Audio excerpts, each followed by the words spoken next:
What is going on, Locked On Baseball Nation or Locked On MLB Nation, whatever you would like to call it in this neck of the woods? You guys have met him before, actually not too long ago, but here at Locked On Pirates and Locked On Padres, I think you guys have gotten a heavy dose of me. I am the host of the Locked On Pirates podcast, Ethan Smith.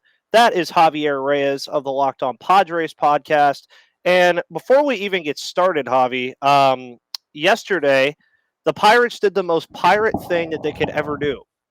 They were in their final game against the Milwaukee Brewers, and I will riddle you who you think scored all three runs for the Milwaukee Brewers and also hit his first home run as a Brewer in that game. Was it, let's see, Keston Hira? No. First career home run or first homer of the season? First home run for the Milwaukee Brewers. Huh. This is great. I can't think. McCutchen. There we go. Yep. Andrew McCutchen. There we go. Against his former team. Against his former team. You know, and that's how, welcome. Congratulations, Milwaukee Brewers. You have the best team, best rotation you've had in a long time. You win 95 games. You haven't been World Series since the late 80s. What do? Only sign Andrew McCutchen, right? Well, that'll be our only thing at this stage of his career, right? Like, congratulations winning a pennant or anything like that. But anyway, good luck, guys. Have fun scoring 2 runs a game. Oh, yeah, I know, right? And that's basically how that whole series went. And, of course, the Padres and the Pirates meet for the first time. And it's very interesting because the remnants of the Joe Musgrove trade have already kind of cemented themselves a little bit in Pittsburgh. Jack Sawinski has made kind of a interesting call-up. He was called up after Brian Reynolds was put on the COVID-19 IL for a day, but now he's still here. Tucupita Marcano is also here. Adam Frazier Light, as I like to call him. This is actually from the Adam Frazier trade. Sorry, not the Joe Musgrove trade. David Bednar is from the Joe Musgrove trade, while some of the other guys from that trade are still in the lower levels of the system. But for the Padres and the Pirates, it always seems like they always play in Pittsburgh early in the year. I remember vaguely last year that they were playing in April, pretty much, like around this time last year. And oddly enough, I believe the Pirates split that series with San Diego. So that's fun. But right now, the Pirates sit at 8-11. 6 of those losses have come to the Milwaukee Brewers. So against everybody else, they're 8-5. And then if you add the Cardinals even in that mix as well, who also swept them, they are 8-2 against everybody else that they've played. So I don't know what that speaks to in this series here, but the Pirates, one thing that I've liked so far is the bullpen. I will say that I think this will be an interesting pitching matchup for both teams because I did ask you, and I won't even lie to the people listening, I have not watched the Padres game this year, which is why Javi is here. But he told me that pitching has been electric. So what has been so electric about your pitching, probably particularly from your starters, and it's kind of the reverse in Pittsburgh where we actually do not have a win from a starter yet. So tell me a little bit about how the starters are doing down there in San Diego. Pretty good. Unlike you, I actually did watch a Pirates game. I watched the 8-12 one just because I was just getting so many alerts from a group chat I was in of all these hits. And I think Willy Adames hit 2 home runs in that game. So yes, I did pay attention to that. Willy Adames, like one of the only above average offensive players I have. If you couldn't tell, listeners, I don't like the Milwaukee Brewers' strategy. I don't like teams that are great that then decide not to do anything, i.e. Tampa, i.e. Cleveland a few years ago. Pittsburgh, I'm cool with. They're rebuilding with the starting pitching, though, to get back to your point. Pitching with the Padres is actually secretly getting into there's going to be a little bit of a tough decision soon because Nick Martinez, he's kind of a back end guy. Mackenzie Gore just came up, and Mike Clevenger is expected to make his season debut probably sometime next week against the Cleveland Guardians, of course, is formed. Eventually, Blake Snell will get back from the IL. That also still leaves Darvish, Musgrove, your boy, and Sean Manaea.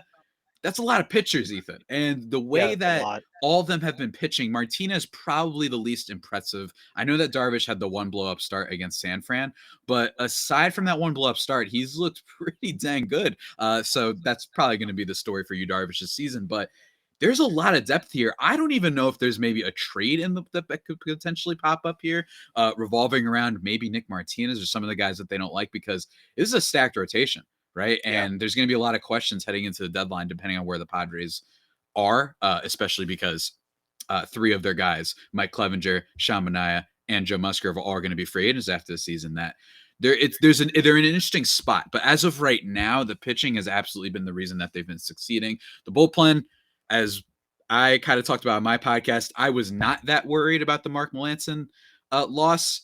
Would have loved to have him back, but the Padres actually, if there's one thing AJ Preller has been pretty consistent at, it's building a bullpen, and they've Yeah. been really good with that this year. Steven Wilson, with the exception of 2 nights ago, had like 16 Ks and no hits allowed over the course of like 11 innings or something like that. Like, he'd been really good. So with the Padres, it's been a very pitching reliant team. But of course, it might shock you to know that the Padres first baseman and Jurickson Profar are two of the team's some of their most effective offensive players. It hasn't been Voit, hasn't been Cronenworth, and it hasn't been Trent Grisham. Machado, yeah, okay. Breaking news, still very good, but they haven't been doing it. Instead, it's been those two guys. So that's kind of the all-encompassing take for you Pirate folk, what's going on with the Padres right now. But yeah, I think that's the next storyline is going to be, what are they doing with this rotation? They might have no other choice than to go 6-man. I'm really curious to see how it pans out. And really, with how things panned out with short spring training, that's something that's huge. I mean, that's Mhm. probably a big reason why you see the Padres have got off to a 13-7 start. Milwaukee has got off to a good start. The Dodgers, obviously, and the Giants, all these teams that have very good and deep rotations have gotten off to good starts because they haven't had to rely on the same guys. It's like, okay, well, let's go pluck number 8 over here and then throw him in here, and that's something that you like. And interestingly enough, going into the series as well, the Padres did just sweep a fellow NL Central team in the Cincinnati Reds yesterday. So, Hmm. kind of coming in on opposite ends here, where the Pirates are coming off of getting swept. Meanwhile, the Padres are coming in off of a sweep. And I actually, if you see that I keep looking down, I've been looking at kind of like what's been going on and stuff, and see that you guys have already played the Dodgers. You played the Reds a couple times. You've already played the Reds.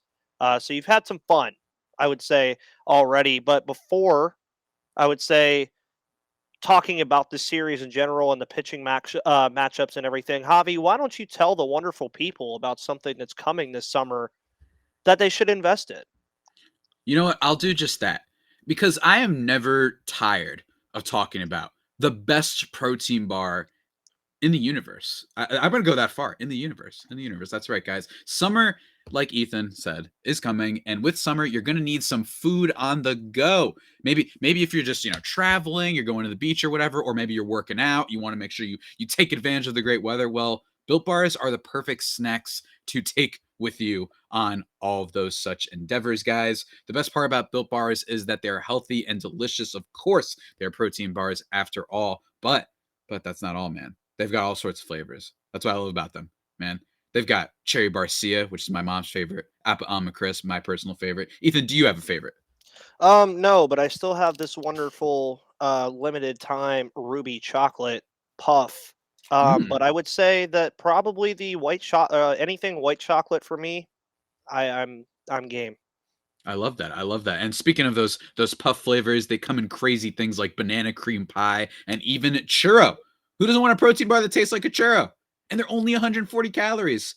Go get them. What are you waiting for? And because you're listening to this podcast, guys, you can go to built.com and use the promo code LOCKED15 and get 15% off your order. Remember, that is promo code LOCKED15 for 15% off at built.com. But E-Man, I'm not done yet. All right, I'm not done No, yet. he See, isn't that's done that's yet. the best part about this is we're giving the people good stuff. All Yeah, right, you've we're had the giving Built them Bar. discounts. Yeah, I really want one right now. I am so hungry now. It's not even funny. I can't wait till we finish, so I can have some more of those good guys. But on another end of the spectrum, guys, let's talk about BlueNile.com. All right, good place. And then you might be thinking, well, what the heck is that? I mean, it's a cool name, but what is it for? Well, it's for jewelry. And we are in a little bit of a jewelry season, guys. All right. At BlueNile.com, you can celebrate all of life's special moments, from creating the perfect custom engagement of their dreams to gifting a classic and timeless jewelry piece all at prices you won't find at a traditional jeweler. They've got fine jewelry, like, diamond jewelry, cocktail rings, tennis bracelets, gold layering jewelry. They have whatever you want. And like I said, it's a gift giving season. And also, what season are we in? Mother's Day season, May 8th. I hope I'm right on that. I think it's May You 8th. are indeed Ooh. right. It is Okay, next May 8th. Sunday. There we go. I said, if you're like me and you're panicking sometimes because you just realized that you kind of forgot about Mother's Day a little bit, don't worry. Blue Nile has you covered, guys. Go check it out for sure. And like I said, it is Mother's Day coming up. So give your mother something they'll treasure forever with fine jewelry from BlueNile.com. And Locked On Sports listeners, you can get $50 off of a $500 order. And this is an exclusive podcast offer. Exclusive. And it is only good through Mother's Day, guys. So go check that out. Locked On for that $50 off discount. Every order is insured, ships free, and arrives in discreet packaging that won't give away what's inside. Shop stress-free and find your forever piece. Go to BlueNile.com today. Oh, yeah. Bam. And then even after that, since you made me and Javi your first listen, make sure you make your second listen Locked On now. Of course, thank you for making Locked On Pirates and Padres your first listen. But for your next listen, check out the Locked On Now podcast. Recaps of MLB games with analysis from our local experts are available, and they're taking fans through the season like no other network. It is free and available wherever you get your podcast. And apparently, what isn't free and available is wins for the Pittsburgh Pirates. I wish it was, but it's not. So we look at the pitching matchups for this wonderful series, and today will be Mr. Yu Darvish versus Zach Thompson. Zach Thompson's ERA is higher than my debt from school right now. And then JT Brubaker will face off against Sean Manaea. His is a little bit lower than Zach Thompson's, but based off of the previous statement, you can get the idea. And then, of course, Big Jumbo Joe comes back to Pittsburgh to pitch in the Sunday matinee against Mitch Keller, who can never seem to figure it out. So you look across everything that's going on and heading into this series, and we both mentioned that the pitching staffs are kind of good in their own way. So the Padres are much more from what I'm getting from you, they're in a much better position starting wise. As I mentioned, the Pirates do not have a win from their starter yet. And again, most of baseball fans now are saying wins and losses don't really matter for pitchers. That's becoming a universal thing. But the bullpen, on the other hand, has been absolutely awesome. I mean, Dylan Peters has looked very well. David Bednar, who former Padre, has yet to give up a run this year and seems to be getting absolutely no credit for it. I mean, you don't hear anything about it at all. But if you want to watch a really cool video, watch his save against the Chicago Cubs in Wrigley, where he faces Wilson Contreras and Frank Schwindel.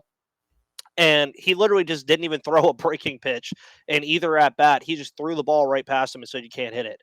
Also, something I can't say, but whenever he was doing the whole handshake thing at the end when they won, he was like, explicit the Cubs. Basically, literally every single time. But what do you think the keys to the Padres winning this series are outside of just being a better team than the Pittsburgh Pirates? Yeah, I mean, I think that a lot of it comes down to just being able to, maybe knock starters out early because the Pirates starters aren't necessarily, all that great. Like you mentioned with Mitch Keller, people got excited for a little bit because of spring training. There's some rumors, some reports, Ethan's kind of rolling his eyes a little bit. And I'm not going to lie, I'm in a 16, league fantasy league. And I was like, I had him on my watch list because it's a 16 team league. You got to, have an eye on everybody. But then that quickly was dismissed. I will say, I think the key for the Padres series is to not just make it that you were going to beat up on Reds pitching, right? You have to be able to, because unlike the Reds, sounds like the Pittsburgh Pirates have a pretty good bullpen. I know Crow is another guy who's had some good outings for them as well.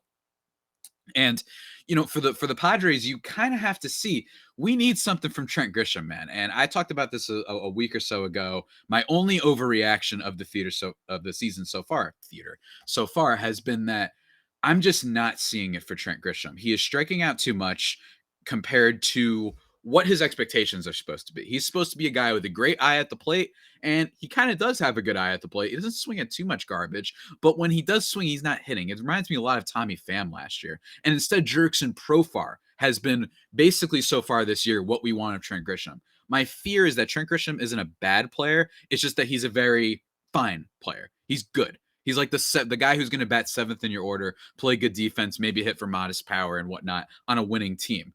But if he's the leadoff hitter for the Padres, he's left a lot to be desired so far, especially when you don't have Tatis. So you have to hope that he maybe figures that out. Jake Cronenworth, I think, is just due. So I'm expecting a big series for him.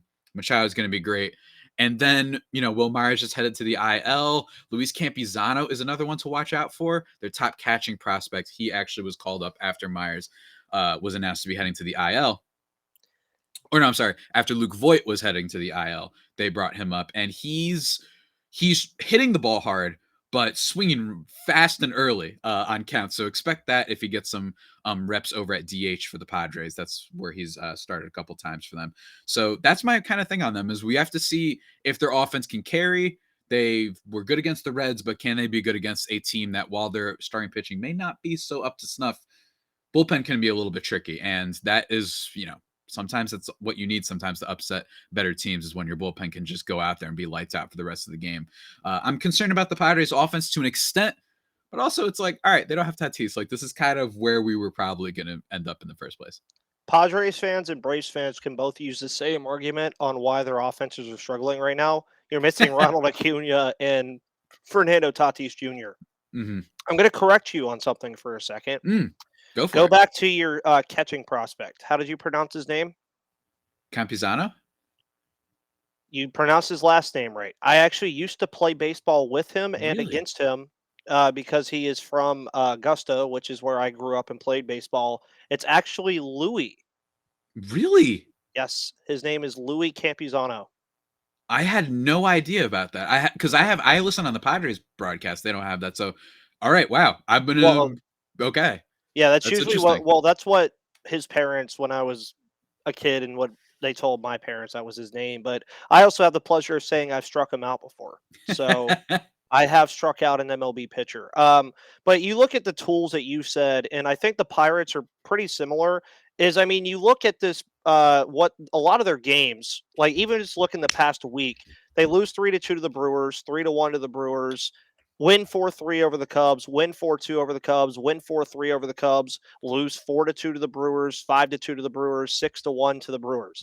So when they keep themselves in games with the pitching, it seems like the offense is doing enough to where they're saying, if you can get the pitching aspect of it down, we're going to at least give you like 2 or 3 runs. But at the same time, it's a positive, but it's also a negative because it's like if your offense is only giving you 3 runs, it's kind of tough. And you mentioned you watched the 12-8 game. That's kind of infuriating when you think about it because it's like, oh, the offense finally woke up and scored a bunch of runs, but then the pitching just fell apart again. And we're not even going to talk about what happened last weekend in Chicago. Not going to bring it up. But I would say the keys, the bullpen is going to do what the bullpen has done best this year, and that's keep them in the game. I just think the offense, especially Brian Hayes, Brian Reynolds, Michael Chavis, those guys, they just need to give these starting pitchers some leeway. I mean, they really do. And I believe there was a statistics going into the week that the Pirates had allowed the most runs of anybody in Major League Baseball in the first 2 or 3 innings.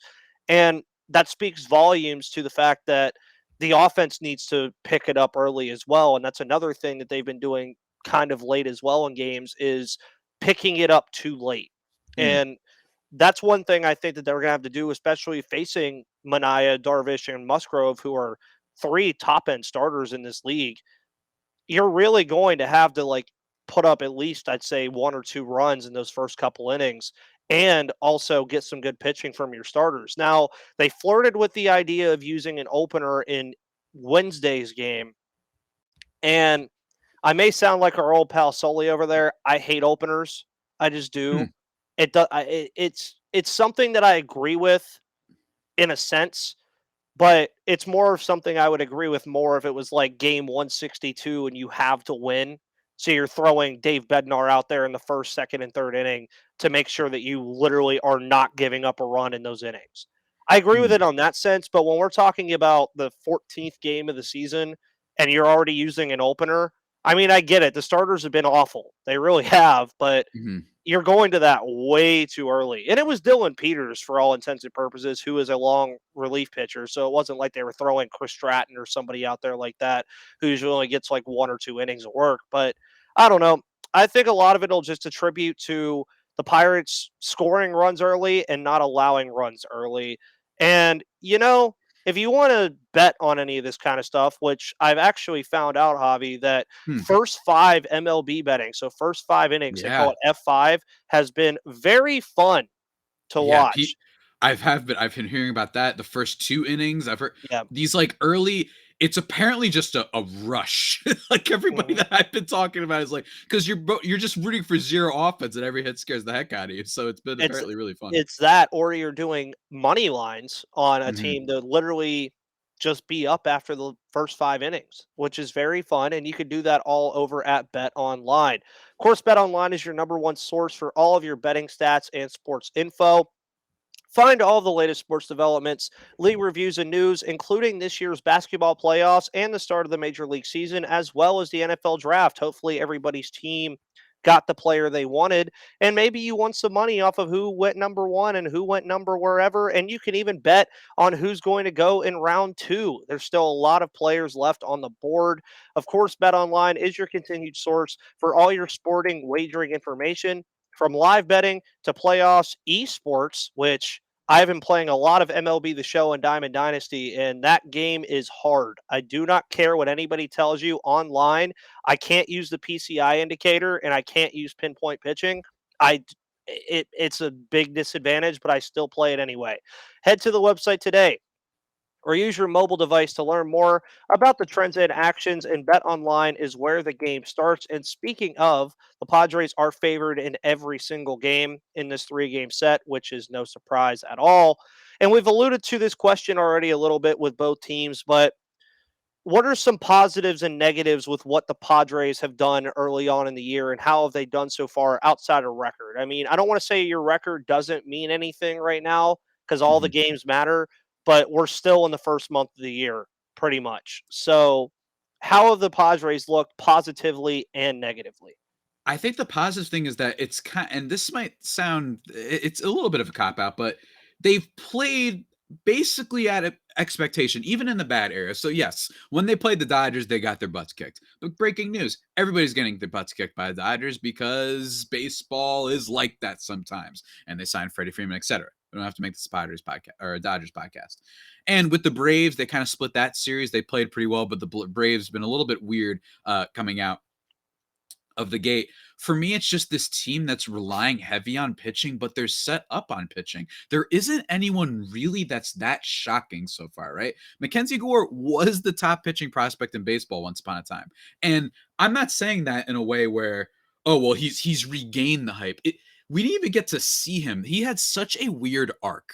Mackenzie Mhm. Gore, where he didn't pitch in the major leagues. It's not like he fell down because he wasn't good. So people would have proper expectations, be like, oh, well, last time he was here, he didn't do well. No, he just never debuted. And now the confidence is back. He's challenging hitters with the fastball. Unfortunately, the Pirates won't be able to see that from him in this series, but still really exciting stuff there. Hey, you never And know.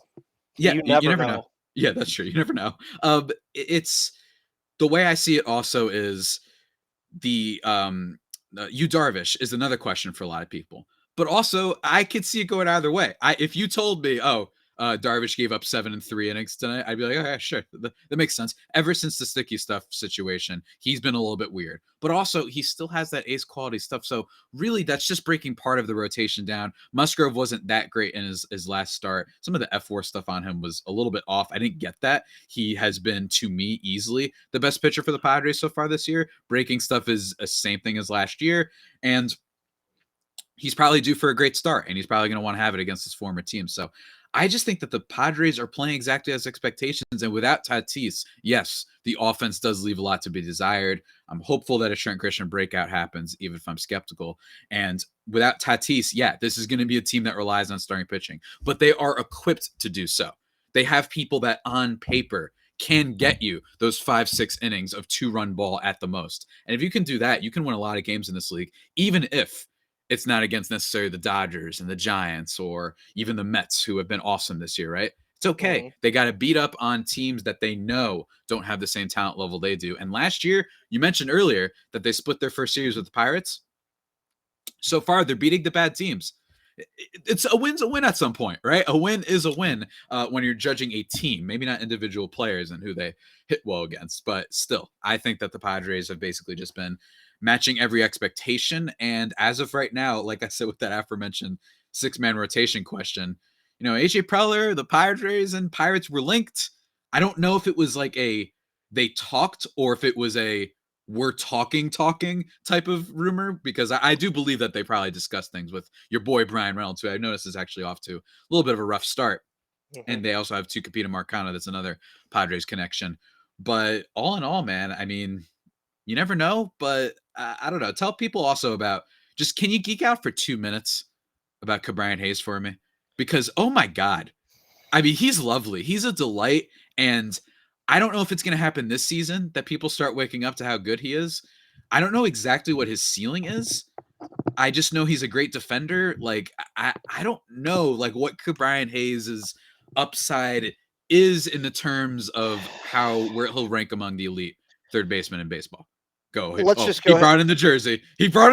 Here we go. Let's just go ahead and say this. All right.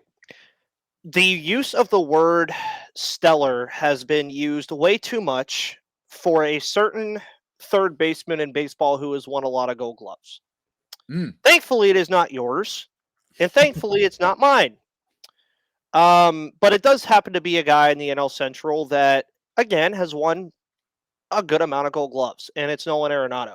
Oh, here we go. From what I have seen so far, go ahead now. This man right here has outplayed him defensively. Oh, there it is. I really think so. Mm-hmm. I believe he's still up there in defensive runs saved in tops of the league. I will actually look this up real quick. It said defense size run Savix because I literally said it typed it so fast. But the thing with Hayes too that I don't think a lot of people understood is when everybody saw that extension, they were like, "Wait, that's the highest extension the Pirates have ever given anybody." I was like, "Yeah." Now, can you name the player who had the highest one before that? Nope. Jason Kendall. Really? I was going to guess like a random one like Pedro Alvarez. Mm-hmm. I mean, I was going to be like, oh, I bet but they actually didn't. That's crazy, man. That's crazy. It is. But you're paying for his glove. And the guy defensively is just like, he's like glue. And I know a lot of Pirates fans hate Kevin Newman because they want to see O'Neal Cruz that badly, which I agree for the most part. But at the end of the day, Kevin Newman and Ke'Bryan Hayes make up arguably the strongest left side of the middle infield or left side of the infield defensively in all of baseball. Mm-hmm. They have to. And as I'm looking at this right now, Ke'Bryan Hayes is actually tied for second amongst a lot of people for second in defensive runs saved, alongside your boy Will Myers, oddly enough, as also alongside your boy Jurickson Profar. So I know Profar's made a lot of outfield assists, let me tell you. He's been gunning people down. Yeah, lots of good stuff there. But I mean, Ke'Bryan Hayes, man, it's going to be fun seeing him, especially when O'Neal Cruz comes up, seeing those two on the left side of the infield. And that's one thing that I need to start seeing more. Is I understand that they're still trying to give guys fair shots here, but Diego Castillo, Michael Chavis should be playing every day. Michael Chavis has had a great start to the year. And Yoshi Tsutsugo and Daniel Vogelbach are not the answer at first base. I don't think I have to tell anybody that. Michael Chavis can play the position defensively very well. He's a firecracker. He's like literally just boom, boom, boom, boom, like everywhere. And for me, it's just like at this point, I get it. They're a rebuilding team. They need to find things out. But you can kind of get the idea that Hoy Park and Kevin Newman and some of these guys just aren't it anymore. Like at some point, you're going to have to explain that eventually is what I'm getting at. And with Ke'Bryan Hayes, he's her third baseman for the next 8 years, plus a player option in the 9th year, or club option. It's one of the two. I can't remember. I'm not worried about it. I'll have a wife and kids by then.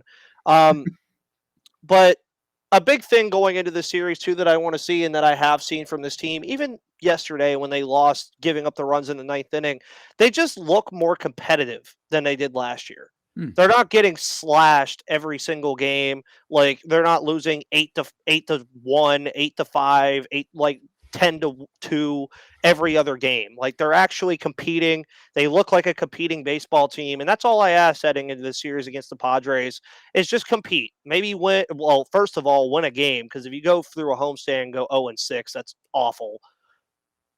Especially after you went 4-2 or 4-3 on your road stand or 3-4. Sorry, I don't know how to count.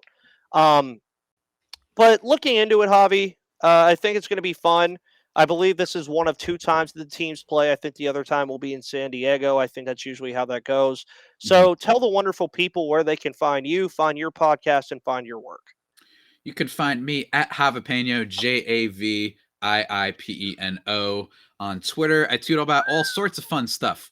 So be sure to check me out there and at LO_Padres, where I've been trying to live tweet the games a little bit more. I've been sliding a little bit lately. Just had a lot of work this past week, but love doing some live tweets and hanging out with all of you guys and whatnot. And check out Locked On Padres. Subscribe there on YouTube.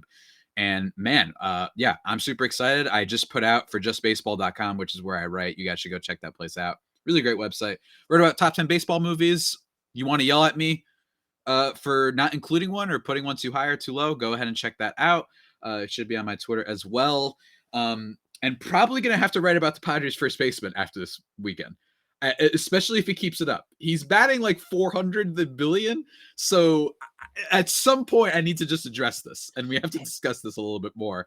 For Pirates fans that don't know, that are listening to Ethan's pod, if you're not familiar, I do not say his name personally. Yeah, I was going to say. He must not be named. He who shall not be named. But he's been amazing so far. Offense, though, I would take him as my first baseman right now.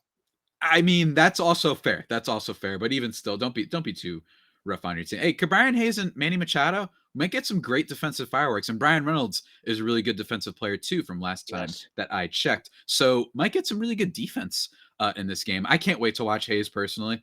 It's very rare that you can really make highlights and be a big deal when you haven't played that much in your young career and you're making defensive plays. You know what I'm saying? And he hasn't even hit a home run yet. Hasn't hit a home run yet, is slashing 351, 441, and great walk to strikeout ratio, all that stuff. He's been great. I have him on my 16-team fantasy league that I alluded to earlier. I still do not forgive Sean Woodley for taking him in our fantasy league last year and then literally dipped it. He's like, oh, sorry, guys, I have to go cover the Raptors game. And literally, I'm just sitting here like this, and I'm just like, all right, I don't care who I take now. My old friends. But anyways, guys, thank you for tuning into this wonderful crossover. You, of course, will probably see Javi again with me. You guys can follow me on Twitter at MVP_Ethan and at Locked On Pirates. You see that on the bottom of the screen for you as well. But guys, thank you so much. Enjoy the rest of your weekend. Enjoy the rest of the NFL draft. Go over to Locked On NFL. They're doing a phenomenal job covering everything over there as well in studio. They have their own studio. So make sure you go check that out. And thank you guys so much. And I will see you on the flip side.